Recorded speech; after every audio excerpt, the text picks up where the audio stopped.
Said yes. Yeah, as the resident no voice. Russ Well, was like, actually, yeah, no, we'll go.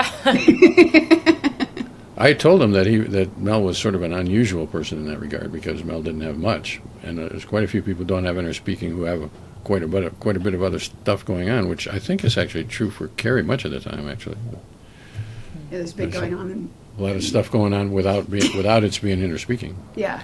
Yeah, true. And she is probably somewhat more typical than Mel in that regard. And then, yeah, we had a Zoom, and he was fascinated. He was like, damn, I could talk to you for ages. Because like you, Kerry, he's like, I'm not like this. So this is crazy. I was like, yeah, it's my life. Did you give him access to your section of the website? Like, could No, he, we like, hadn't use- published that yet because we okay. only published that quite recently. Yeah, Russ? Well, he had access to the first half of it. Oh, yeah, true. The first half is up. The first half of the website. Have you looked at the website, Kerry? Yeah, I Have you have. looked at Mel's website? Yeah. The first half, which is the sampling itself, has been up for quite a while. And it's only the second half, the post-sampling discussions that are on the new side. So he could have had as much access as he wanted, and I think I had told him. I'm not 100% sure about that, but I think I had told him that. But I did. Mel's website existed. I think I said this in the email as well, that maybe you were on, Kerry, but like, Ross, I posted that article on my Instagram and had so many people message about it. I think like there were like hundreds of people that clicked on the link to the article based on what I posted, and it was just a picture and a quick little caption, and you can track the analytics. So that was just from my personal Instagram following. And then, like, I have had so many people trying to add me on LinkedIn and find my... And they're like, hey, I've read about you. And I'm like, wow, this is must be what it feels like to be Russ. Because I'm like, I actually can't keep up with all of this. Well, you probably have gotten many more followers than I have as a result of this, because I don't do Instagram, and Yes. so... But so my point is, though, that like even just that article, which because we've done a lot of discussions about this and a lot of work in this area, I would say we have probably, that article really scratched the surface of all of this. And there was so much interest from people that are removed from it like us. The general public, the normal friends and family and colleagues and people that I have on Instagram were all wildly interested, which is the really cool part of it, I think. And when you say they're interested, how would you characterize their interest? What were they Clicking on interested the in? link, because that's taking you from passively seeing something on Instagram. You're actively clicking on the link to take you to a separate website. So you're very consciously deciding you want to read more about that. So that's a big tick. And then I had a lot of people message me about it as well. Like lots of people asking me questions or follow-up questions to the article or whatever in my direct messages. So And my question really was more about how do you characterize the questions? What are people? What is this interest in? Is this I'm interested in Mel, or I'm interested in Mel's being different from me, or? I think most people were comparing what they were reading about my experience with what they think their own experience was. So the stark contrast in my mind being so quiet and that being quite fascinating and feeling very different to what they think they are, which is exactly what happened to Kerry and I. Right. And I think that's actually a sort of a true statement. Most people's characterizations of their own inner experience isn't very good, but that one, that Mel is different from me, that one's probably right, actually. And so I think, further to this, like now we've sort of wrapped all this up in a nice little bow, and there's a guy I'm meeting with tomorrow to sort of talk through, who's a very, very, very big producer in New York, that I want to start speaking to him about. I've got this idea for this document, so starting to sort of softly pitch the storytelling with this, now that we've sort of got this understanding. I think that contrast has become apparent as, I think, the nicest hook from a storytelling perspective, hey, here's sort of like my experience, and for a lot of people, they can establish that feels quite different to what they think they know about themselves, and so immediately we're in because mine seems so different to so many people. I think that is what's hooking in a lot of people, as opposed to if that article was, say, about Kerry's experience, and you can have all these things going on, I don't think so many people would have grabbed at it as much because mine is so different. Yeah. Even when so I have another friend who's also Australian, who's also named Mel, who also lives in New York City, a little bit confusing. But her inner experience is quite similar to mine, and us three got a coffee, like, I guess last year now. And the three being the two Mels and Kerry? Two Mels and me. Okay. But when this Mel was telling myself and other Mel about her inner experience, my friend Mel almost fell out of her chair because she was like, how is this possible? It's the same thing. It's people are so in their own head, for the lack of a better phrase, about their own experience, assuming that other people are all operating in the same way. And to hear someone have such a different experience to what's going on in your own brain, I think is definitely, I totally agree. I think that's how this should be talked about. I think there's some shock value in it, so like I think that's a great way to get people thinking about this whole thing. Everyone's very different, and I think the four of us have an appreciation of that, and I think a nice way to get people to start thinking about this whole topic is with something that's so jarring as my experience. I think a lot of people find that my experience jarring. So I pretty distinctly remember the first time I encountered somebody who did not have much inner experience. And he was a pastor, a very successful pastor in town. And so I had reason to believe him. And I mean, he seemed like a sort of an honest guy and an upstanding member of the community and whatever. But it took me, having been at this for a couple of years at that time, to wrap my head around, is it really possible to navigate your way through the world without much inner experience? And I came to the conclusion that yes, there isn't any reason that you have to have inner experience. And that leaves us with Mel. So I still have, so to the point of this sort of, the point of today, I guess, is just to lob out more of these conclusive questions and things like that. And Kerry, feel free to lob up any you have. I'm just spitballing here, but like on that point, Russ, again, I'm always asking you to draw conclusions. But like, say with he and I or other people that have reported a quieter mind, for lack of a better term at the moment, like, are there commonalities that you see? It's the commonalities in certain inner experiences that I'm curious about. Have you noticed any? Between people? Do you know what I'm trying to say? So to give a really good answer to that question, I would have had to have sampled with a lot more people. So I have to say the best answer to that question is I don't know, because that question is, from my point of view, a personality question. So what I would have to do would be to identify this aspect of Mel's experience across a lot of people, sort of randomly selected or selected in some thoughtful way, which we're a long way away from having done. So if you were asking for my sort of personal characterizations, I probably could do that, but you shouldn't take them as anything more than that. And so what I would say is that the people that I have met like that are seemingly successful, well-integrated people. Seemingly. But I'm happy to consider Mel as the exception to that rule. Thank you. I don't know Mel well enough to really say anything about that. The general issue from my point of view is that Mel's question is a totally important question, and psychology ought to be saying in bold headlines, "I don't know." Because instead what they say is, well, this is what I think, like more or less like what I just did, and that dulls the mind.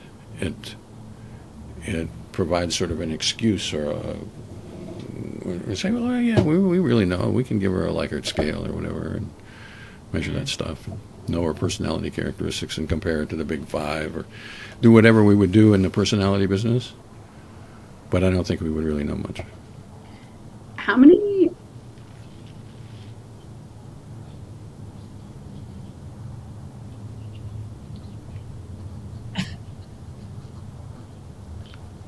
Oh. Okay? So rejoin away. Okay. So Okay, everybody now is go. recording now?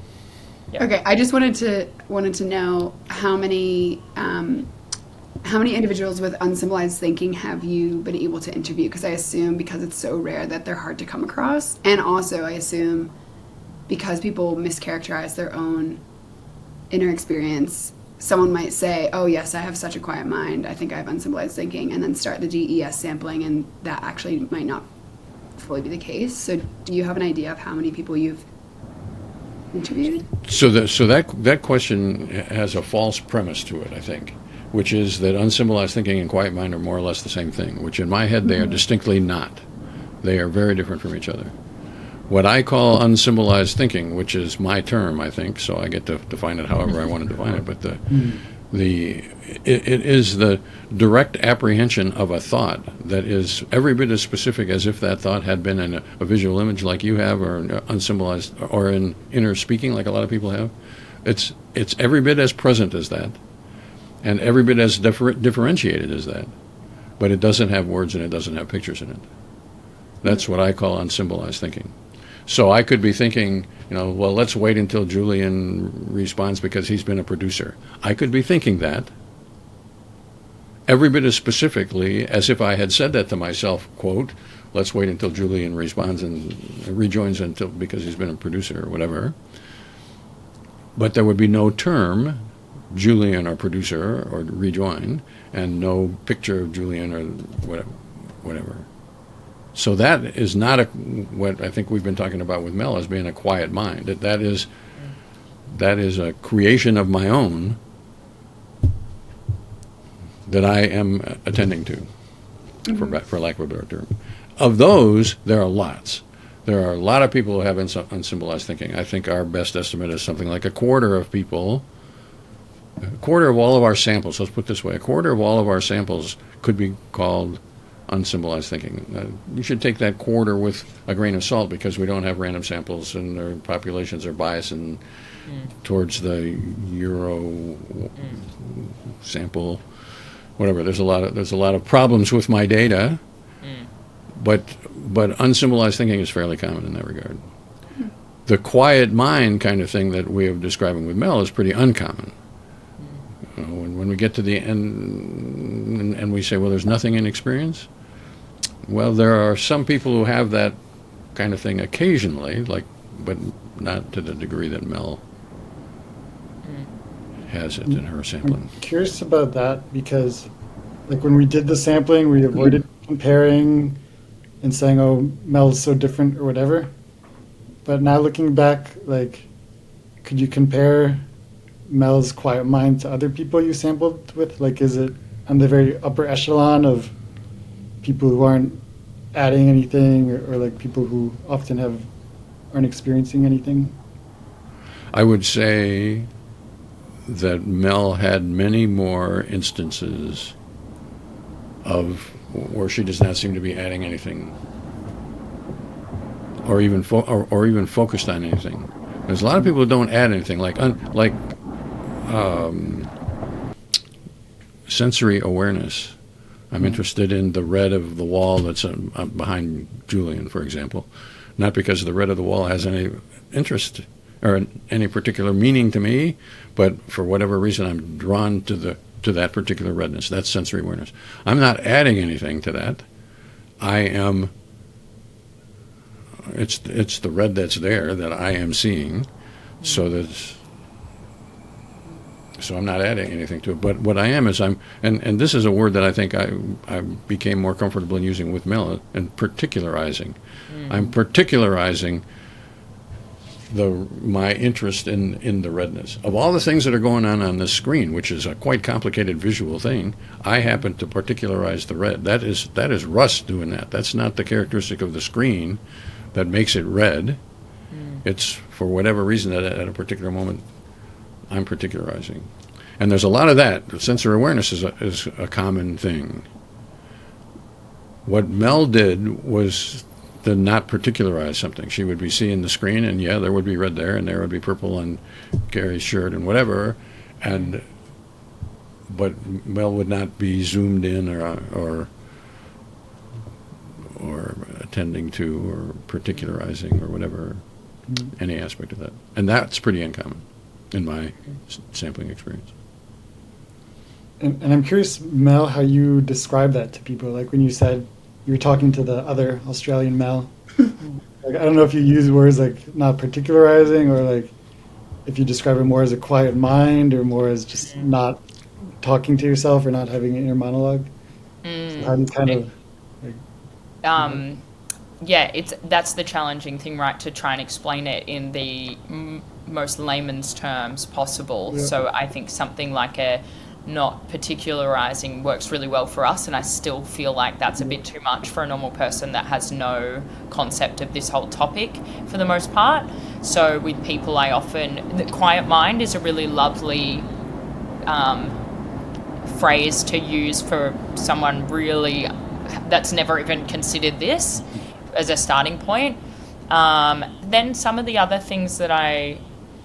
ways I try and explain it, like I was at a barbecue yesterday and this came up again. A guy was like, I loved that article on your Instagram, and he wanted to talk about it. And he had some questions. And another thing that I often fall on is like, everything's quite instinctive for me. I think people like that sort of notion of there's not this great like preamble in my head in whatever form that takes or whatever. Like I see ball, get ball vibe. I think people can sort of grab at that in a way that's a little bit helpful. They're sort of the two things and then I think sometimes I say not editorializing. I think people get that a little bit, but again, I'm starting to lose them by there. It gets a little bit too, not academic, but like the language is quite formal there. So quiet mind is a really lovely first entry point.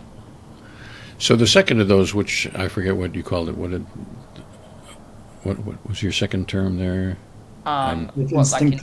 instinctive. Instinctive. My guess is that if you say I'm very instinctive, that almost everybody will not understand what you're talking about, because Really? a lot of people will think of themselves as being instinctive, and it has nothing to do with their having a quiet mind. So people can have total visual imagery and say, "Well, I'm very instinctive." Kerry might say that. Yeah, And I would say that about myself. It's funny. Yeah, because my interpretation of being instinctive is almost like overthinking. Like my instincts are like working through all these things, and then I move forward with the thing that I feel is most in my gut.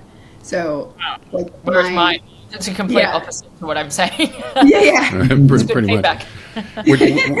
Which is a totally important part of my work, which I have tried to say pretty repeatedly, is that people and I stole it from Skinner, so and he probably stole it from somebody else, so it's not like I'm trying to say it's an original thing, but the language about inner experience is totally badly understood.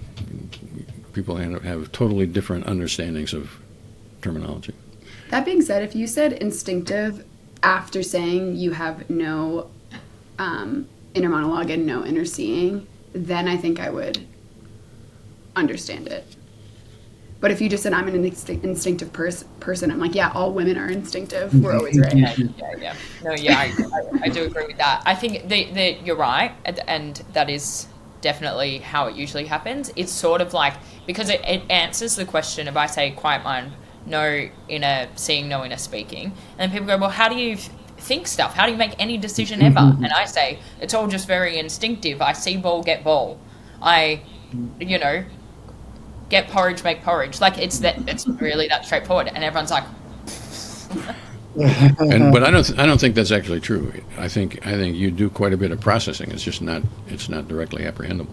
yeah, it's definitely not directly apprehended, that's for sure. The way that I describe it is the most effective way that I describe it is by subtraction. Can you imagine what it would be like to not have visual imagery? Yeah, people can do that.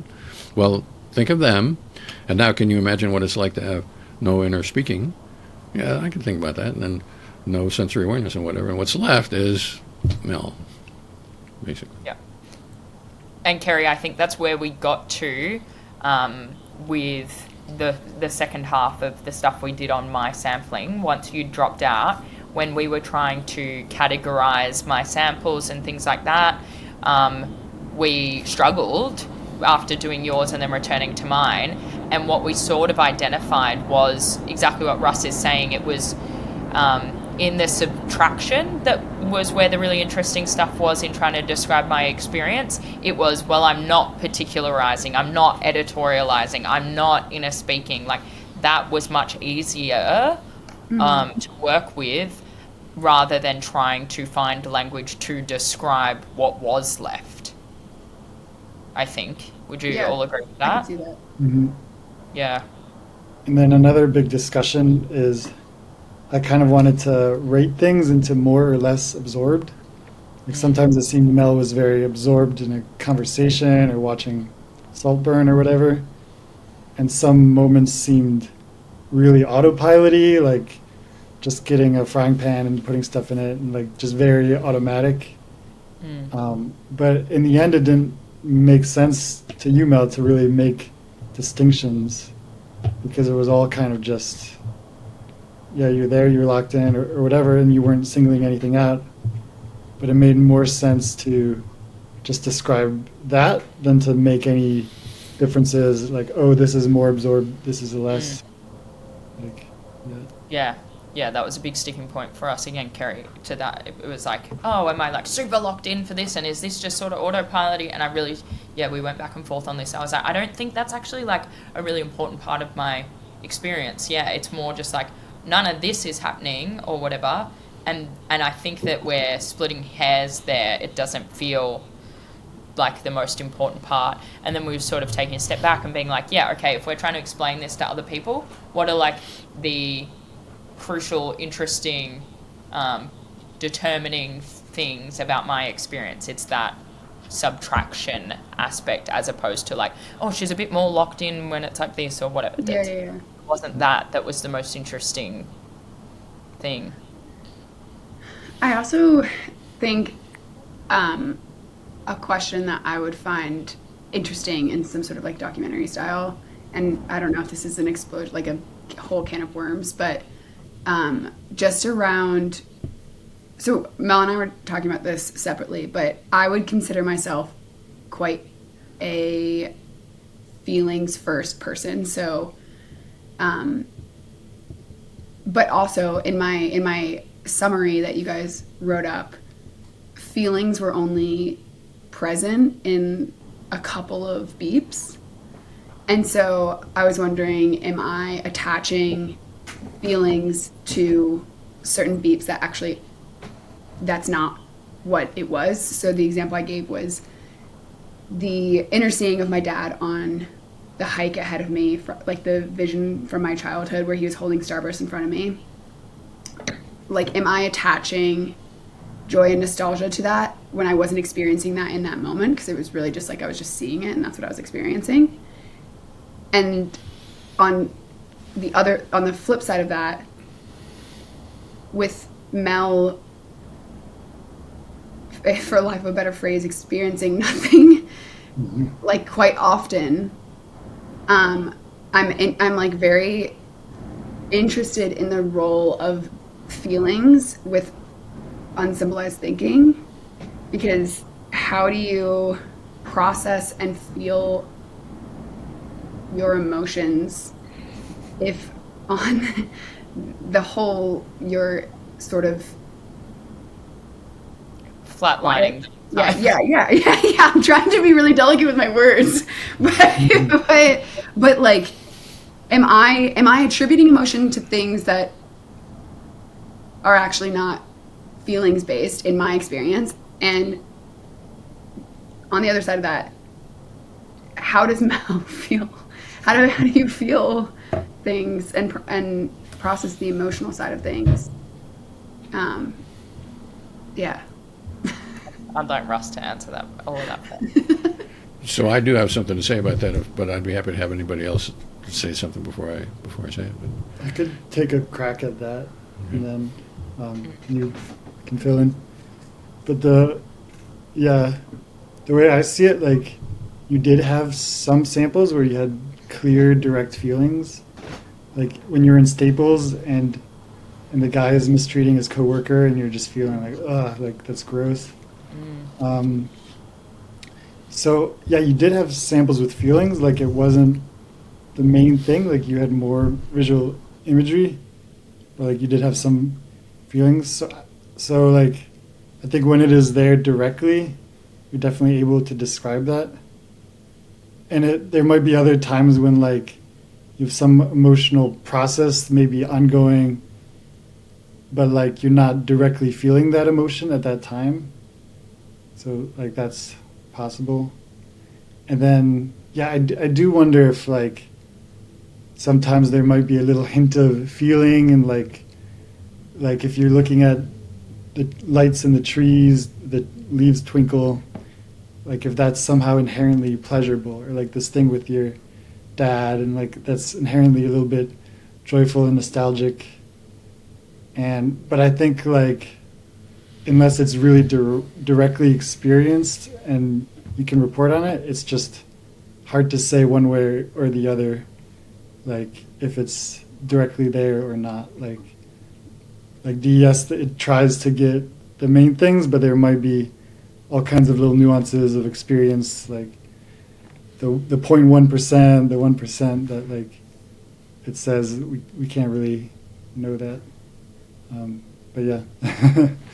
Okay, so I would agree with almost all that, I think, but I would say it in a little bit different way. So Kerry, you said, I think of myself, if I understood correctly, I think of myself as a feelings first person, and yet the and yet part is mostly mine. I think there were only a few samples. One of them, the Staples example, is a good one. Where you actually directly apprehended feelings. So what I would say about that is we have to distinguish clearly between an emotional process and the experience of an emotional process, the directly apprehended experience.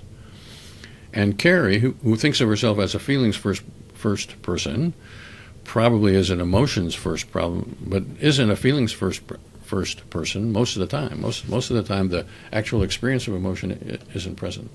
There's probably a whole lot of stuff that could be called emotional processing going on, probably is, but it doesn't make its way directly into Kerry's experience. And Mel is pretty much like that, except that she didn't have the couple of times well, maybe she did have a couple of times where there was feelings directly experienced. Most of the time, the emotional processing was happening outside of her direct apprehension. Is that to a degree a separation of conscious processing and subconscious processing? Could be. I have a hard time with those terms, but yes. Okay. What I think of it as in parallel processing rather than unconscious and subconscious, because that makes it seem like there's two realms, and I don't think there are two realms. I think there's multiple realms, and much of the processing that that takes place in us. We've got however many 42 billion. I don't remember what the number is. Neurons and however many trillion connections between them, the synapses or whatever. We don't have a direct apprehension of any of that stuff. All that stuff is coordinated processing that's taking place inside this bag of bones and neurons and glial cells and whatever else is doing that processing. But we don't have direct access to it. We have direct access. What we directly apprehend is somehow related to all that stuff, but it's not as unitary as we give it credit for. Makes sense. And then so Kerry tried to ask me this via text this morning when she was reading my samples, and then clearly these questions were starting to stir around for her. And my response was, I've started to go a little bit insane about this lately, as you well know, Russ, because I always make that sort of joke about like, well, am I a bit dead inside? But I think the thing that I reflect on and have started to go a bit insane on is that I do find it quite hard actually to interpret my own emotions, because it is as I was saying, it's the flat line. I'm in this constant state, and because there's not this inner monologue that perhaps some people have that is dissecting that or talking through that or whatever, I have noticed lately that I think I'm always this, and therefore if someone presses me about, you know, all sorts of emotions, I actually find it really hard to know what I do feel. And I think that's, you know, Russ, you can shoot this down, but I don't care. I think that is related to the fact that my mind is so quiet. I think I'm very good, ironically, it's my job, I'm very good at interpreting other people. It is what I do for work, and I'm really good at it, and I'm very confident in that. I can hear someone say something, and I can analyze you and spit your story back to you better than you can do to yourself. But unfortunately, I think I really struggle to do that on myself. And I've just started to notice that, and it's really weird, and I try and be better at it, but I just don't think I am. And I think that's to do with the way I experience stuff. So I'm going to make the same comment as I made a while back about what you said, and it is, I think there's a lot of people, probably including Kerry, who would say the exact same words that you just said. I have trouble knowing what's going on in my own emotions. My emotions are complicated or whatever. I'm not a mind reader, so I don't really know about Kerry, but there's lots of people who would say that, who have clearly particularized inner experience. So whether or not you have a particularizing inner experience thing does not make you the kind of person who would have difficulty recognizing your own emotions. I think that's what I think about it, is that emotions are a very complicated thing, and there are, you know, I'm reacting to the way you look and the way you sound and the environment that's around you, and all of that stuff are all part of human interactions with people and our history together and whatever, all that stuff. To say, well, there's got to be one feeling about that, well, I just doubt that that's true. People make it seem like, well, you know, this is how I feel, and maybe that's true, but maybe it's a dramatic oversimplification. I fully agree with that, actually. Even though I have a lot of thoughts all the time, whether it be inner monologue or inner seeing, whatever, or like, yeah, I'm experiencing a lot in my mind often. I also often have a very hard time trusting my emotions or knowing exactly how I feel about something. So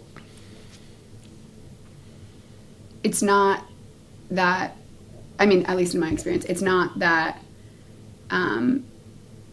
you know, an inner monologue would necessarily give you more clarity about how you feel about things. If that makes you feel any better. It does a little bit. Thanks. And it's a whole thing in therapy to name your emotions, and people have such a hard time to do that, and even identify, like, sometimes I'll say, oh, I'm so anxious or nervous about something, when actually I'm actually really angry about something. And misnaming that, I think, maybe comes from the fact that I have so many darting thoughts around something, you know? So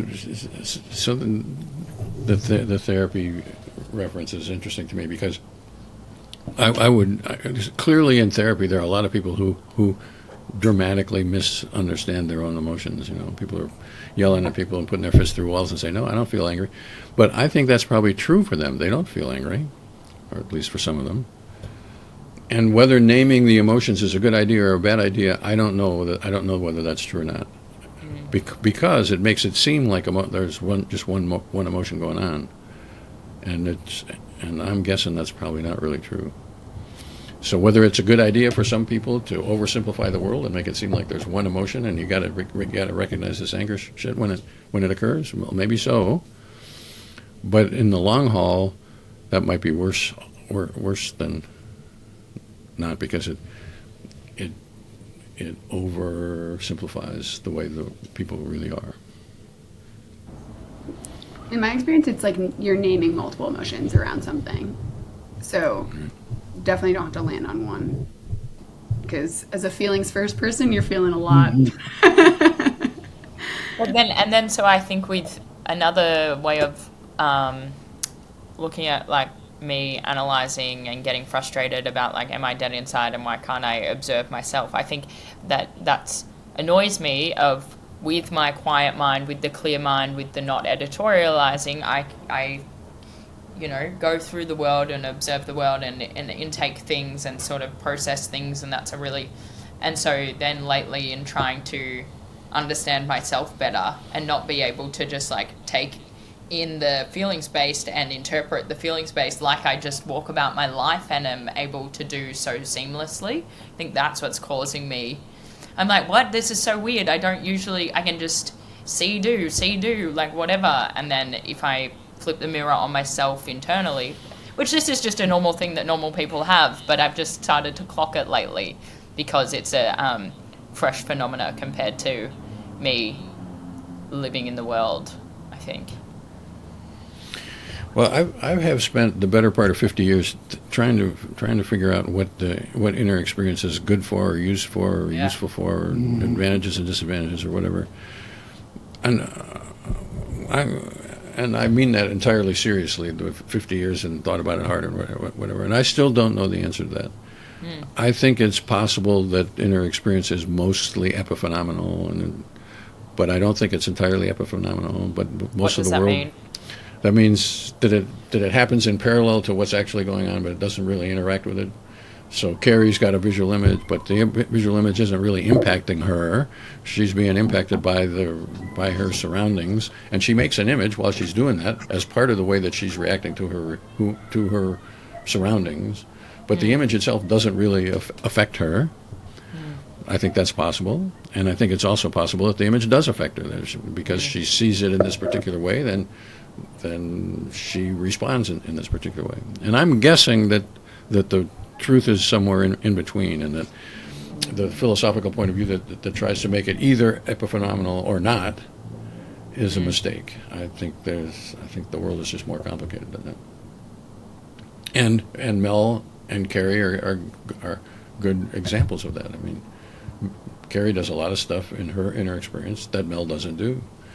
And Mel does a lot of stuff in her inner experience that Kerry doesn't do, and yet they both navigate their way through the world in intelligent, thoughtful, emotionally responsive ways.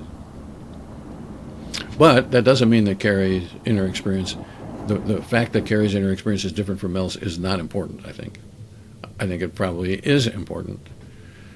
I just don't think we understand it yet. Maybe never will.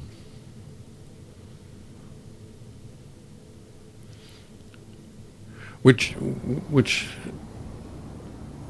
I want to do one housekeeping deal before I forget to do it, and that is, Kerry, we have not yet, or all of us actually, we have not yet agreed that we can make your website public.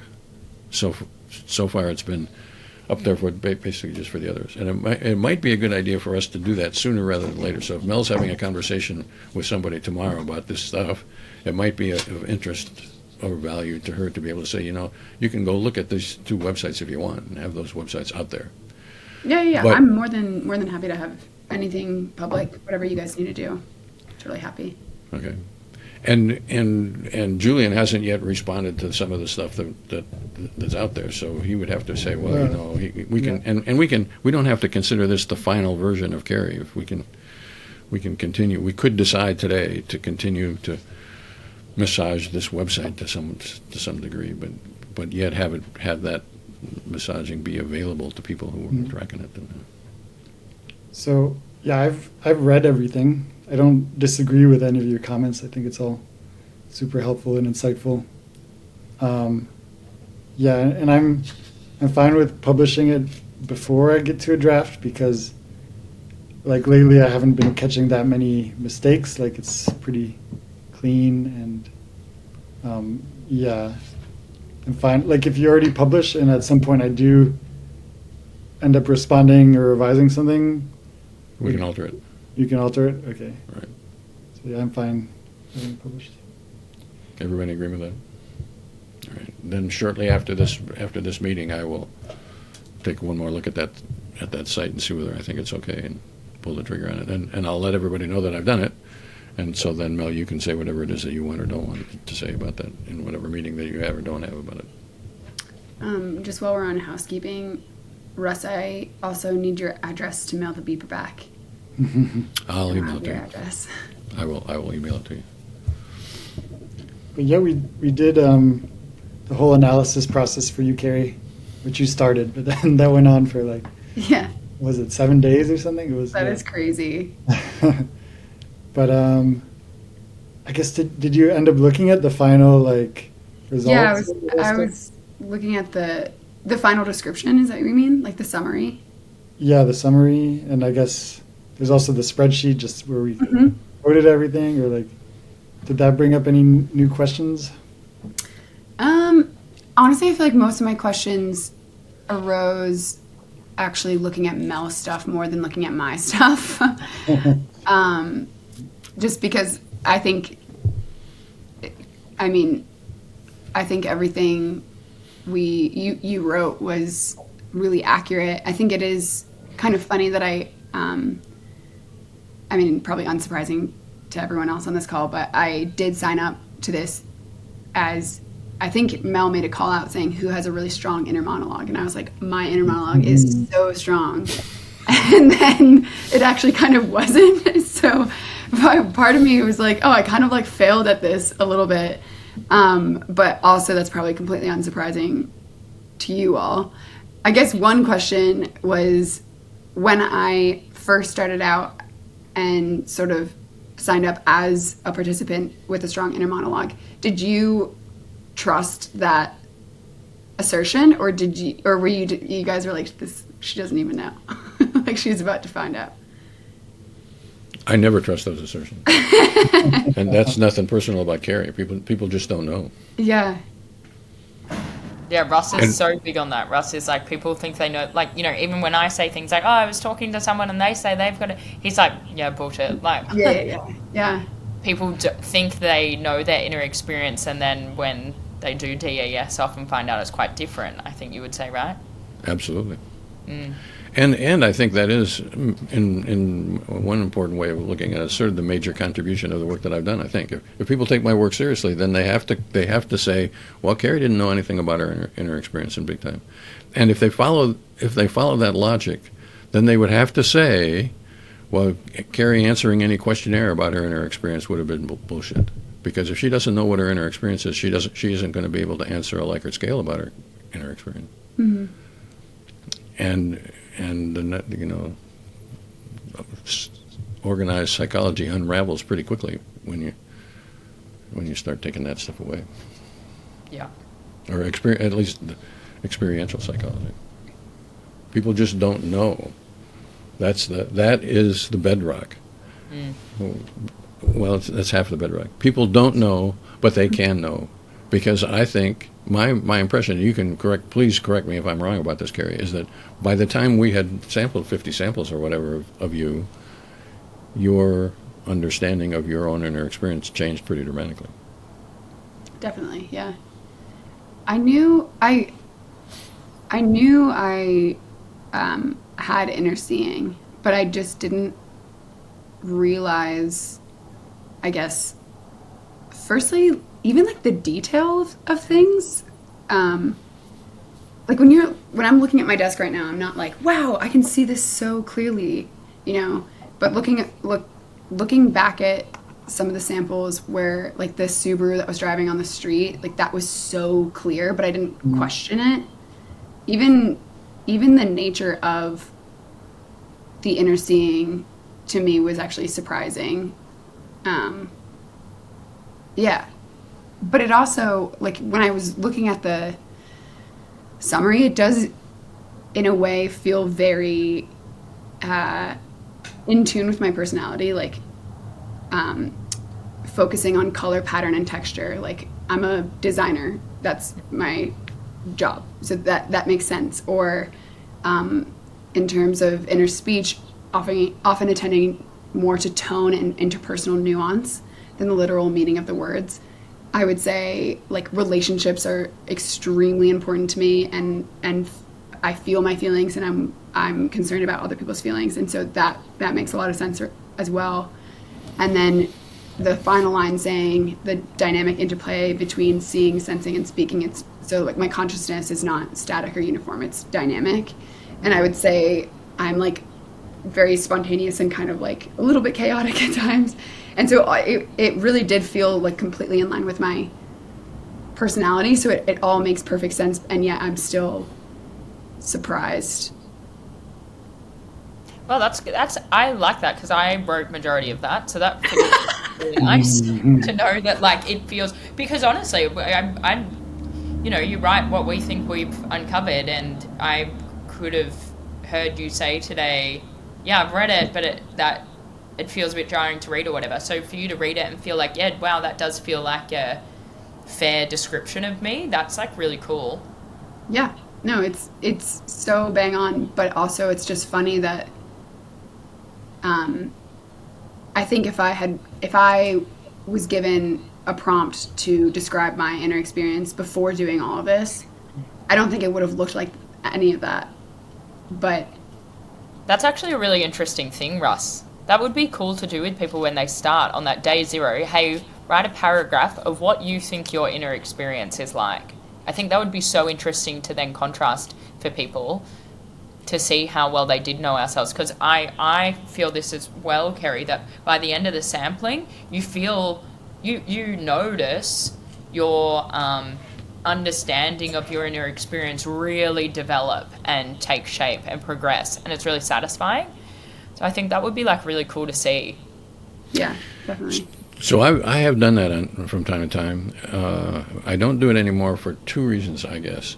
One is it makes the bracketing of presuppositions task somewhat more difficult, because if you, to the extent that you nail down what you think, then you have to work that much harder to set it aside going forwards, because then people sometimes get in a sort of a defensive mode about their own inner experience, or what they wrote about their own inner experience, and that can go either way. It can go either I want to reject it, or I want to support it. When the actual task is to just bracket it, which is to say neither one of those things. And so the more time you spend doing that in the beginning, the less I like it. And so, for example, I'm doing a study right now. And it's a typical study of the kind of study that I do, and it's about OCD. And so we give all kinds of OCD tests, and we establish that according to the diagnostic categories or whatever, that this person has OCD as customarily defined. That makes my sampling job terribly difficult, because now I have to somehow convey all that stuff we spent together looking at those questionnaires. I don't give a shit about any of that, and I don't want you to care about any of that. Let's see whether we can forget about that. That's very difficult to do, because our whole relationship has been has been structured on an interest in this kind of question. Now I have to say, well, that's not really what I'm interested in. Well, people aren't going to hear that or buy that or whatever. So I think that's difficult. I actually felt like the first, 3 or 4 sampling interviews that we did, I was like, oh my God, I'm doing such a bad job. And I would hope that a beep would go off when I had, when I had a lot of inner monologue thoughts happening, because I was worried that I had signed up in a specific box, and I was like, oh my God, I'm failing. My brain's I'm not performing the way that you theoretically want me to perform. But obviously this is just my own, perfectionist personality coming out. But I wanted to do a good job as someone who had an inner monologue, and then I was having all these inner seeing beeps go off, and I was like, this is so annoying. If it had gone off 30 seconds earlier, I was having a whole conversation in my head. So and I would say I was doing exactly the same thing. I think that these two spent a lot of time reassuring me early days, because I was like, oh, I'm just like really looking forward to the beep going off when like it's not boring. And Russ is like, Yeah. the nothingness is not boring to us. Like, Yeah. but my perfectionism complex too was like, oh, hopefully like something interesting happens. And Yeah. it's always a lot interesting. of a lot of people are like that. It's fascinating. And I would say that in a very fundamentally important way, the what makes DES difficult to do is that you gotta live through the first 3 days about that. When people are totally insecure, they don't believe that you're doing, you don't believe what they're doing, nobody believes anything about anything, and yet you got to get through that. And I think that is a challenging thing. But I started to answer Mel's question a bit ago, where I said there were two reasons. One is the bracketing presupposition. The other is that question is not interesting to me anymore, and the reason for that is that I know that people don't know what they're talking about, and so to establish that they don't know what they're talking about is no longer any interest to me. I can see how somebody coming after me would want to do that. And I did that myself at a time, but now it's, I just how people characterize their own inner experience, I think is total baloney, and so I don't slice it. Kerry, I have a question for you. Post doing all of this sampling, has it had any impact on your life in terms of like, do you notice different things about yourself now, or feel more empathetic towards certain parts of your, like, I don't know, has it impacted you? I would say I feel like, I don't know if it's impacted me too deeply, apart from the fact that I just feel like I know myself a lot more. Like I feel this whole process was even challenging. I think the concept of me being so confident, oh, I know myself so well, and this is how my brain operates. I have an inner monologue, and I'm going to sign up for this because I'm a perfect person with an inner monologue. And then being proven wrong about my own brain, in a way, A, I feel like I know myself better, and B, I think I'm more open to being challenged about my thoughts and feelings. So, I mean, I know we were talking about naming emotions and how that's maybe not super helpful, but sort of, I feel like I interrogate my thoughts, feelings, emotions, experience a little bit more, rather than thinking, oh, this is how I feel, this is how I operate, this is the accepted version of myself. I'm like, hang on, is that actually what I'm experiencing right now? So I would say I'm more skeptical of myself, but in a healthy way. And well, you should be. I've been thinking about writing a book with the title "I'm Delusional and So Are You." I like that. I like that too. Because Mel, you mentioned like now you're kind of doubting your own emotions or what you feel. Like, is this a new development that you're uncertain? It's not doubting them, it's just struggling to even identify them. Do you know what I mean? Because it's like I just live life, and it just always is. Like, you saw all my sampling. Like, my life is just always this. There's no peaks and troughs for me in terms of inner experience, and then broadly like my I don't know. I'm just always like this. And so there was some direct emotion. It was frustration at the Wi-Fi that it was buffering. Yeah, I guess. Pretty but yeah, it's like quite insubstantial though, like very surface level. And so I've started to be like, hello, like, is this thing on? Do you like feel anything? Yeah, don't know. I mean, it's good. Like, I'm not complaining, as I've said to you, and Russ is always saying, like, oh, the beautiful flat lake that, reflects life or whatever. Yeah, like I'm not complaining. It's very lovely here. I'm quite pretty zen all the time. But then you're so zen that you're like, yeah, but is that like healthy or not? But there's also vibey stuff where we were never really sure if it was directly experienced. Like you're listening to the 1975, you're bopping along while you're folding laundry, and we couldn't tell if that was like directly experienced, like enjoying the music, or if it was, it was more just autopilot, but it was somehow influencing it. And it makes me think of Carrie, like you wondering about like seeing your dad in the starburst. Like, are you feeling nostalgic joy, or is it like a tiny intrinsic part of like the experience, or is it not directly experienced at all? But like, yeah, I mean, there could be nuances that DES misses. Like, I don't think it's possible to truly 100% pin anything down.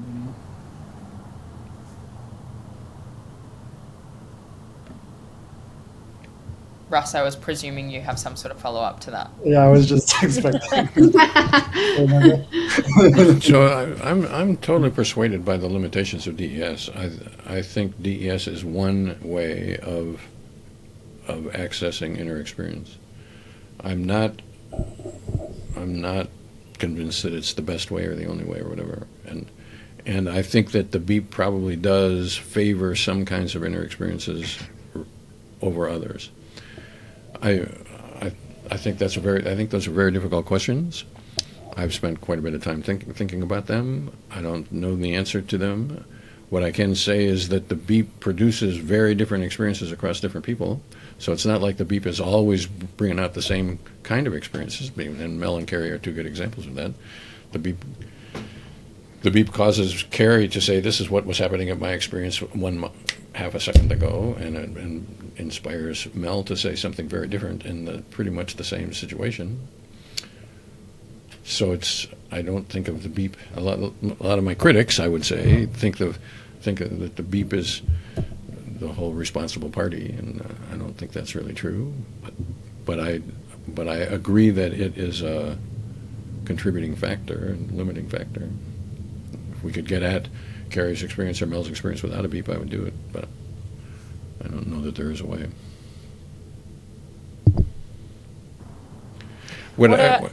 Sorry. Go ahead. I was going to say, I was going to change tact, so if yours is still in that line of thinking. Mine was a change of tact too, I think. Okay. No, I was just going to say, like, obviously I have a million storytelling, fresh perspective questions about this stuff, but Russ, I wonder, after having your head in this stuff for 50 years, like you said, what are the unresolved questions for you, or what are the areas that still really interest you that you haven't been able to nail down enough? Or, like when I ask you, like, gosh, I'm always conscious of how much I say like when I talk to you guys.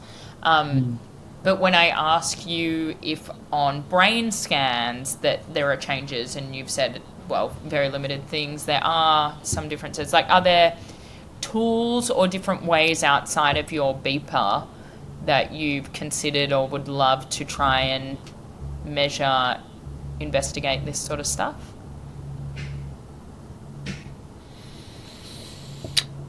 That is a difficult and important question, which I'm trying to think through as well. But the question for me is something like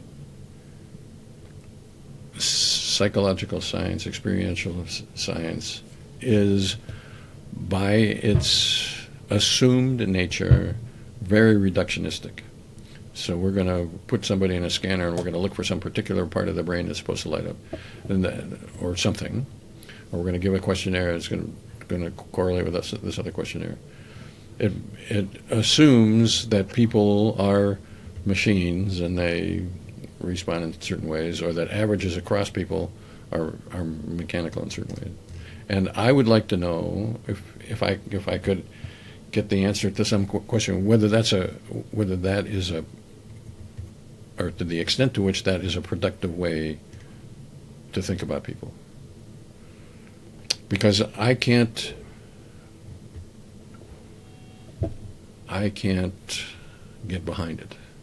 I've tried to get behind it. I've done fMRI studies and I've given people questionnaires and whatever, but I can't see that it is valuable from the standpoint of fundamentally important. What's valuable with a capital V or G, good with a capital G or true with a capital T or something. I can't see that any way that psychology has of saying something that's more important about Kerry than we have said, or that's more important about Mel than we have said. But those are idiographic things. We've said that Kerry has these kinds of characteristics and Mel has those kinds of characteristics. And we have tried to say that, what I call idiographically, which these are Mel characteristics regardless of whether the whole world is just like Mel or Mel is unique, and the same for Kerry. Is that the way science should go, or at least in part? Seems that way to me, but that makes me pretty close to the Lone Ranger about that. Everybody wants to know how this correlates with that, or whether we should measure this aspect or whatever. And I don't know the answer to that. I do the best I can, but it's not good enough to answer that question. Did that answer your question? Probably not. I mean, yeah, a little. I'm well aware that the question is like an impossible one, but yeah, I think, you've spoken to this before about how some people in the science community, your approach to this is, I think, and hopefully this isn't out of turn for you, but I think it's, somewhere in between science, psychology, and philosophy. It feels dangerously philosophical at points, in a good way, because it's not this black and white thing. And so often I think a lot of these questions or conversations feel to me like very philosophical, more so than scientific, in a really great way. And I think that is an issue with DES or with any sort of conversation about this stuff. It is that it doesn't fit in any of these neat categories and is so hard to articulate or investigate. And so I think that's sort of in line with what you're saying a bit. Pretty close. My reaction to that is that I have the same objections to the philosophers that I do to the psychologists or whatever, because I think they're trying to put Mel into a category and Kerry into a category, and they're trying to say this is the way inner experience is in general or whatever. And I don't think we know enough to know what the categories should be. I don't think. And so the only way then would be to sample everyone to then be able to do categories. Well, that's a great question. I think the answer to it would be the only way to get the right categories would be to sample enough people. Whether enough people is everyone, I don't know about that. I think probably not. But it's I a think lot. Enough is a lot more than I've done. Yeah. And because I think everybody is like Kerry. And what Kerry said half an hour ago or whatever was like, I'm a card-carrying inner speaker or whatever, and I'm volunteering to be this person. Everybody is like that, including the philosophers who say this is the way inner experience is or whatever, or inner experience isn't. They're enamored of their own presuppositions about their inner experience.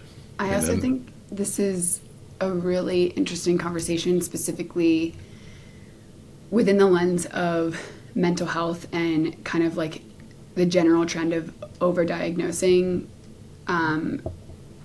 certain anxiety, depression, ADHD. And the perfect example of this is I recently had a doctor's appointment here, and I mentioned I'm considering getting tested for ADHD, and she was like, oh, perfect, we have the best way of doing this. And she gave me a multiple choice test of 80 questions asking me about my general experience with getting distracted and et cetera, et cetera.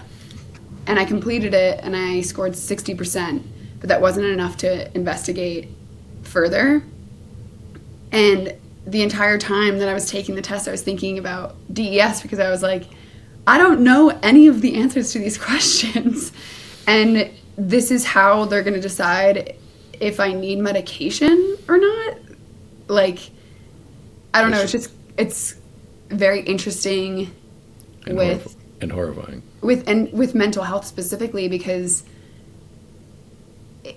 it sort of hinges upon the fact that you fully understand your own experience, and this entire practice flips that on its head and proves that wrong.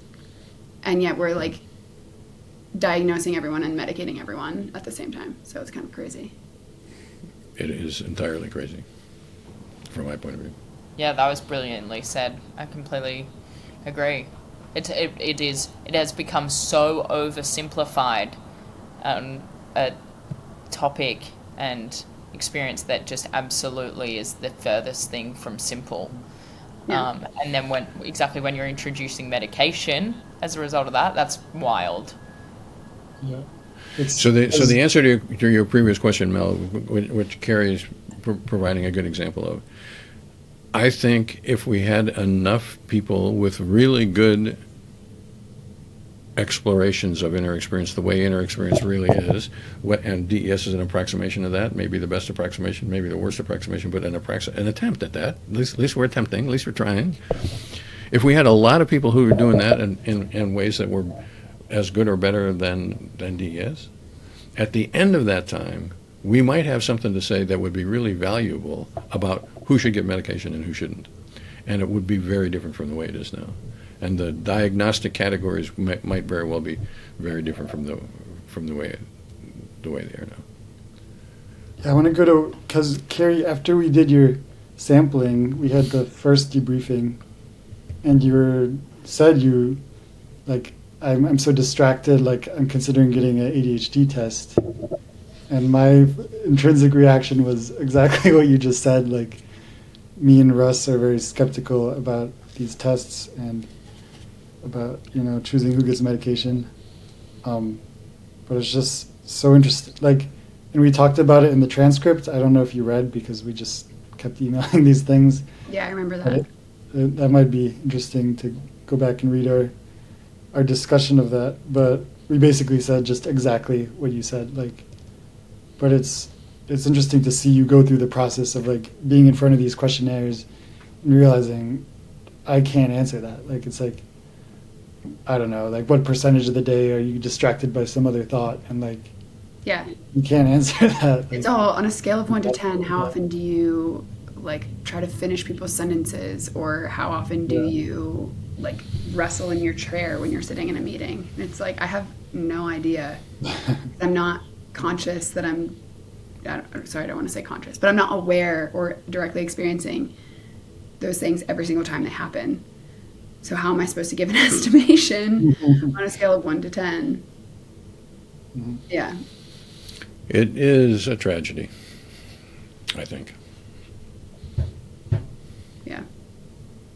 And so that's sort of like, that is part of what led me to Russ and to Julian and then to you, Kerry. I think initially it was hey, I don't reckon I've got all of this happening like I've read about. That's news to me. But B, very early on in the piece, I was interested in what can learning about DES, what can this whole area of conversation do in relation to mental health and all of that, because I think that there is a lot of very valuable stuff to be learnt within this thinking, applying this sort of thinking to those fields. It just feels like DES could be very powerful in relation to mental health, I think.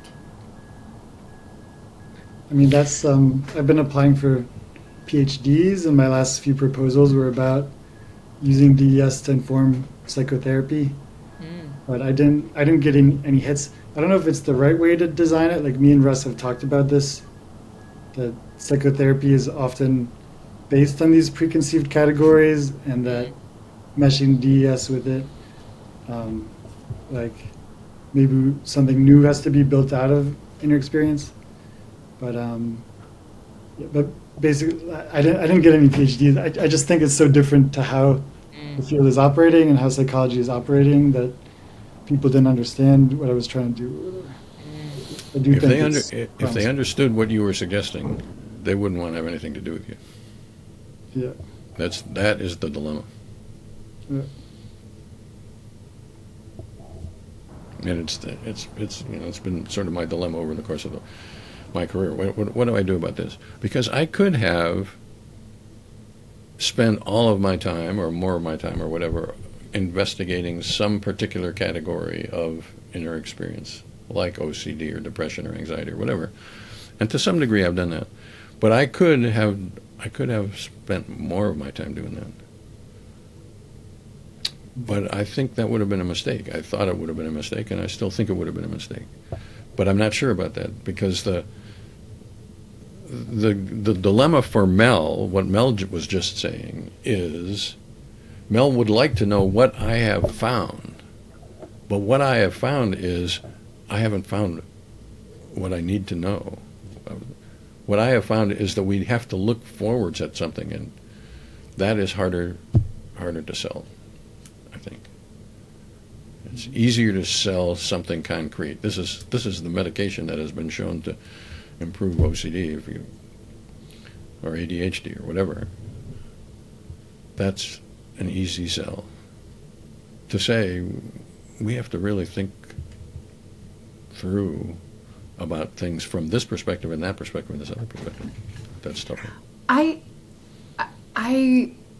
in a way, though, think it's an easy sell because the general population is obsessed with personality tests, 16 personalities, Myers-Briggs, all of that.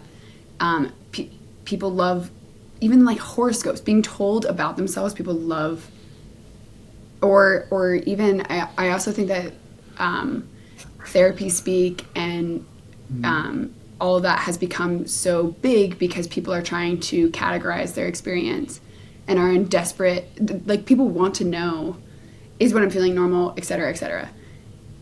But I feel like if this was, I don't know if sold is the right word, but like packaged up and sold to a wider audience of that, with the sense of kind of everything you know about yourself is wrong, go through this process and you'll figure it out. I feel like people would eat that up. Like people want to know themselves more deeply. There's a need for that and a desire for that. I don't know if you're trying to like advertise to get more people to participate in this, but I actually think that there's such a desire to understand yourself, and this process is really your best way of doing that. I agree with all of that. I personally have not tried to package it. Mm-hmm. And I have debated with myself quite often about whether that's a personality failing of mine or whatever. What my refutation of that is basically I am an employee of the state of Nevada, and I owe the state of Nevada and the people in it my best understanding. That's what they're paying me for. And for me to package something and make my own profit about that is what psychologists do, but I don't think that's fair or honest or something. Mm. I could package it because I agree people want to know, but for me to sell it would make it seem like I know. And in the book title that I gave was "I'm Delusional and So Are You." That's the "I'm Delusional" part is the part that what people want is for me to say I'm not delusional, and I can tell you how you cannot be delusional. Which is true if I think about all those, pick what sort of hip psychologist of the month it is at the moment, Jay Shetty podcast, or Mel Robbins is doing the rounds at the moment, or insert whoever. That's exactly their approach. It's like, hey, I've actually worked you out, and here's what you are. Yeah. And that's what you don't do, Russ. That's right, I don't do that. Which is obviously the good bit about it, but then exactly to perhaps the detriment of DES expanding. That's the thing that you grapple with a lot. Correct. Yeah, that's really interesting, because that is the commonality between all those like household name psychologists, isn't it? They definitely sell it as I've worked it out. I'm pretty sure I could have done that. I've got enough salesman in me to have been able to do that. I have not done it. And I guess wonder. Sorry, you want to go ahead, Mel? And then I'll ask my thing. Oh, sorry. I was just gonna say, Kerry. Like, I know you have done therapy and stuff. Like, how does that compare to like DES's version of trying to unpack yourself? How does that compare to like more traditional therapy from a knowing perspective for you? I think like more traditional therapy is sort of open-ended questions that allow you to decide, work through your feelings and your experience. And I think the most beneficial thing about therapy is that my therapist will ask a question, I'll respond, and then she actually won't say anything. And then I'll just keep speaking until I've completely worked through something. She'll pause again, and then she'll respond. So with therapy, it's like I feel like I'm saying, this is how I feel, and this, I know this, and I'm working through this, and whatever. And I'm like, I don't want to say in control, but I'm deciding what things are for myself as I'm working them through. Whereas with DES, I'll say, and I think the hard thing is, I do think the benefit of DES is not just the beats, but it's actually the interview, where I'll say, oh, this is what I was experiencing. And then very classically, Russ would be like, well, I don't know if we can trust that. And here's why. And so it makes you think more deeply about what you're actually experiencing. Whereas in therapy, it's almost like, oh, this is what I'm experiencing. And the therapist accepts that. And then you kind of move on. Whereas DES is actually, I don't want to say more challenging than therapy. I think both have their challenges. But it kind of goes back to what I was saying about like how I'm different now having done this, is I'm like more open to challenging my assumptions about myself, I guess. I don't know if that answered the question, but I would say therapy, the therapist trusts your response, and Russ does not. Yeah, which is a very interesting, it's completely different between the two of them. I was a therapist at one time. Oh, yeah? And I gave up doing it because I thought I was doing just what Kerry described. And I thought it was operating in the realm of Kerry's only telling me what Kerry wants to tell me, and what Kerry chooses to tell me is probably what got her into trouble in the first place. So I don't really want to reify that. And yet I didn't have any good way of thinking, of knowing of what I should say or whatever to help her get beyond that. And I think there are good therapists, so I'm not being critical of therapy, but I wanted, it was difficult for me, let's put it that way. I was thought of as a good therapist, but I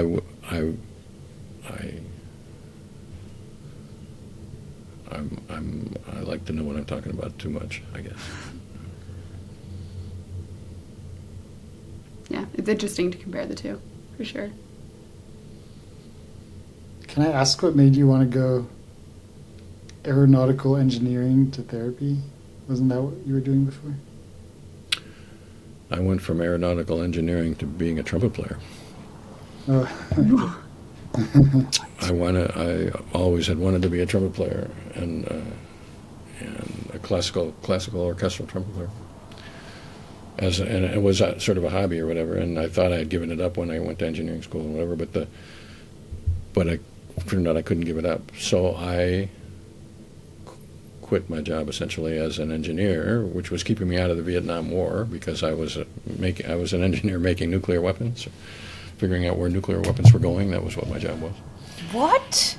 God, I need to come interview you, Russ. Wow. Oh my God, you're lying. Yeah. I worked for Sandia Laboratories, which is a name maybe you're familiar with. It was a big atomic energy commission. What was now the Department of Energy, but I was a staff member, which is what they call engineers. And I liked that job. It was an interesting job, an important job, and whatever. But I wanted to be a trumpet player, so I quit that job and became a trumpet. I auditioned for the Army Band. The Army Band is in Washington, D.C. It's actually Fort Myer across the river. And my job became, primarily for a couple of years, actually, playing taps for people who were killed in Vietnam. And there were two important things about that. One is it was clear to me, because these guys were the people that I had gone to basic training with. They went to Vietnam. I went to my cushy job in playing taps in Arlington Cemetery, and so there was an important distinction. And I had skills or whatever, and they didn't have, but the unfairness or the capriciousness or whatever of the universe was not lost on me, as I played like 500 funerals in Arlington Cemetery for a couple of years. And that was one thing. And then the other thing was I went to the Arlington Library and put books in my car, because my job was basically to sit in the cemetery and wait until a funeral came, and then get out and play taps and get back in my car and wait for the next funeral. And so most of my time was sitting in my car in the cemetery, and I read the kinds of things that people who are engineers don't get a chance to read: history and literature and poetry and psychology and sociology and philosophy and psychology. And eventually, I found I had read the entire psychology literature, as curated by the Arlington Library, which meant I had read all the original sources in psychology, basically. And so I deduced from that I had an interest in psychology, and then went directly into graduate school in psychology, having basically no undergraduate training in psychology. That's so interesting. So you're like psychology Rain Man. You sound like a Something movie like that. director. Yeah, I was thinking that too. All of that sounds made up. It does sound made up. I know you're telling the truth, but it seems like that sounds like the plot to a really great movie. Yeah. Like So Google hunting. Yeah, exactly. Yeah. So this is my third career, basically, third or fourth career. That's so cool. Wow. But when I was an engineer working for Sandia, I had the knowledge that I was interested in people, and that I should randomly sample people. That would be an interesting thing to do, because I was, my job was to take a look at random samples of experiments. I was an analyzer of experiments. Let's put it that way. Other people's experiments. I solved their problems for them. And then there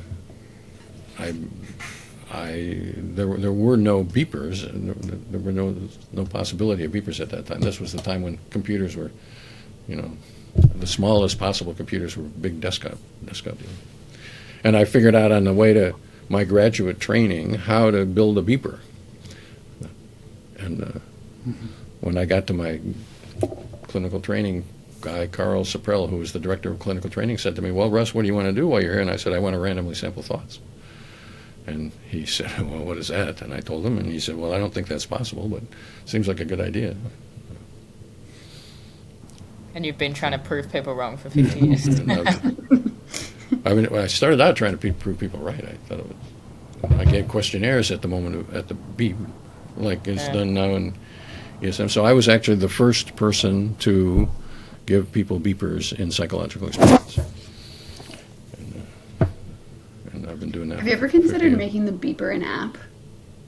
I have an app. You have an app?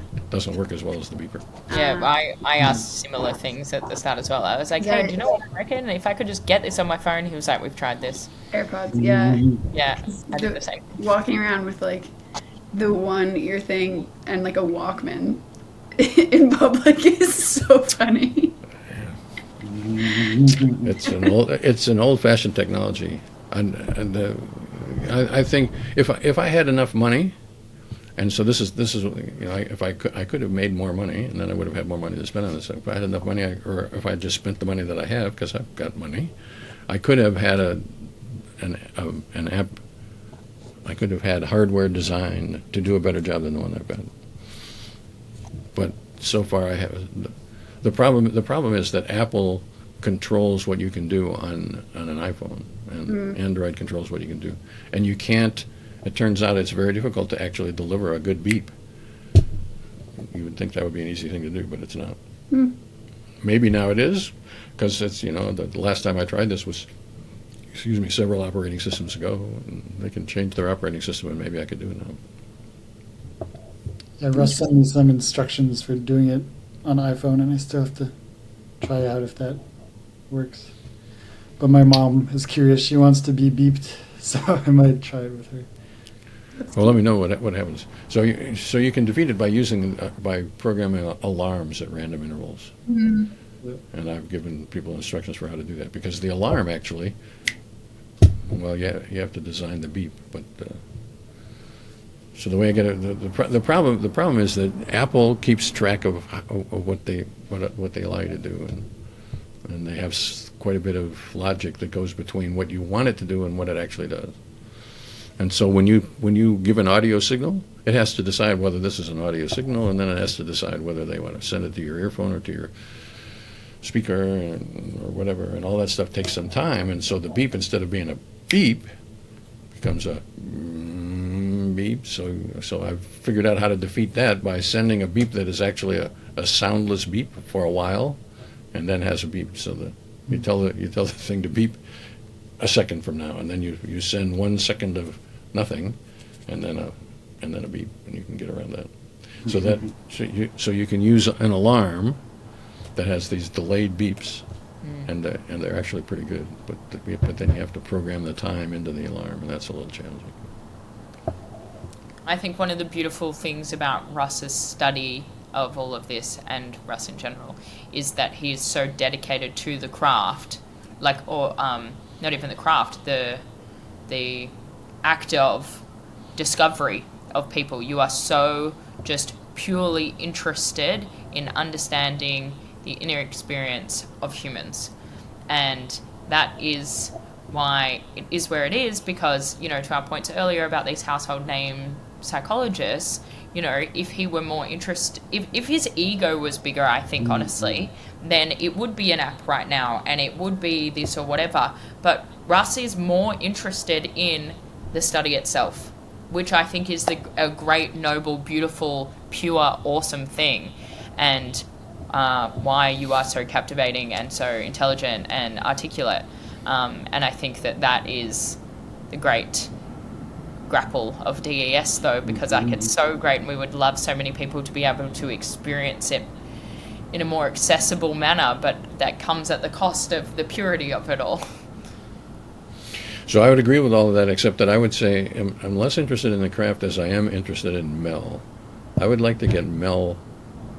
I would like to know about Mel's experience, and I would like to know about Kerry's experience. Everything else is secondary to that, actually, including the craft and the beeper and the earphones and the... Yes, well, exactly, and so that's why there's not an app, and that's why it isn't terribly accessible, because it doesn't interest you. You are interested in finding out who we are. Yeah, that's true. But I also am interested in the science of it, because of what Kerry was saying earlier on about taking a questionnaire. Well, taking a questionnaire can't possibly be the right way to do it. I mean, sooner or later that house of cards has got to fall, I think. And given medications on the basis of questionnaires or whatever, sooner or later that has got to fall. Yeah, and I think that brings us to why we're all here, because I do think, to Kerry's points earlier, I think the culture is changing there. I think that the hunger and curiosity is greater than ever with all of this sort of stuff, and I think people are smarter than the industry currently gives them credit for. I think they're more curious than they're given credit, and I think that they want to know more about themselves at a much deeper level than the superficial nature of the questionnaires. I think the craving's there. I think people know what's true. They know that they know the nature of truth. Let's put it that way. They don't know what's true, but they know a true story from a. They know they're interested in a true story rather than in a phony story. I think that's true. They're confused about it, and they get it wrong a lot. But it's not because they don't know the fundamental difference between something that's true and something that's phony. My sister has been making me listen to the telepathy tapes, this podcast. I don't know if you guys know this one. It's about nonverbal autistic people and their ability to read minds, is the premise of the podcast. And it's it's like, I guess, all the rage these days. And my sister is very like she's an academic, so I was surprised that she got into this thing that it's kind of spiritual, like the mind reading thing. But I think I listened to some of it, and I think like the premise is that we don't know anything about consciousness, and that the materialistic worldview is wrong. Like the show keeps going on, that there's more beyond just materialism and the study of.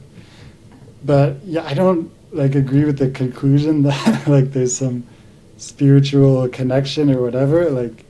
I'm lost there, but I see, as you're saying, about this drive that there's more beyond what psychology is giving us and what neuroscience is giving us, and there's this deep interest. I agree, and I would really love for us to be able to satiate that interest. Believe me. So, yeah. So, in the distinction between Kerry and Mel is totally interesting, and I think people will be interested in that. But I think another hook in is the celebrity angle. I think people would like to know what is in Drake's inner experience, in Djokovic's inner experience, or in Trump's inner experience. That's true. We have spoken about this before. You've suggested this to me before. Well, even on the website, when I saw you interviewed Michael Pollan, I was like, Michael Pollan? That is so cool. Well, I have been pushing this narrative for quite a while, because I do think that satisfies my idiographic itch, trying to get Michael Pollan right, or Djokovic, or Beyonce, or whoever, trying to get them right. And at the same time, finding something that is interesting to somebody other than just me. To the normie. Yeah. I've got to run. I do have quick kind of housekeeping questions, if you have 5 minutes. Yeah. One thing is so I edited these videos, one of you, Kerry, and one of you, Mel, that's almost done, and I'll send it to you. But I just wanted to run the thumbnail by you, and the title I want it to be does Kerry have an inner monologue? And then on the thumbnail I wanted text that says usually not, and a picture of you. And then of course the video, I explained that, but if you think that's a fair characterization. I mean, you did have some inner speaking, but it wasn't the main thing going on. Yeah, I think that's a fair characterization. I almost think you could I don't know if there's enough space on a thumbnail to do this, but leaning into the idea that I thought I was an inner monologue participant and kind of proven wrong. I don't know. You're kind of doing that, but I almost playing into the fact that I actually thought I had an inner monologue. Yeah, I might re-edit in some clips from today where I think you said stuff like that. Kerry was beautifully articulate about that today.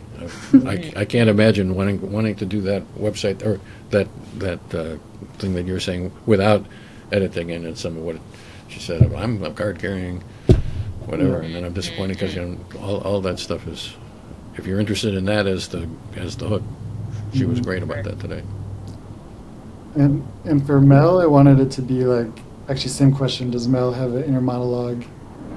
And the thumbnail just says no with an asterisk, because I'm an academic and can't fully say no. Like maybe at other samples you you would.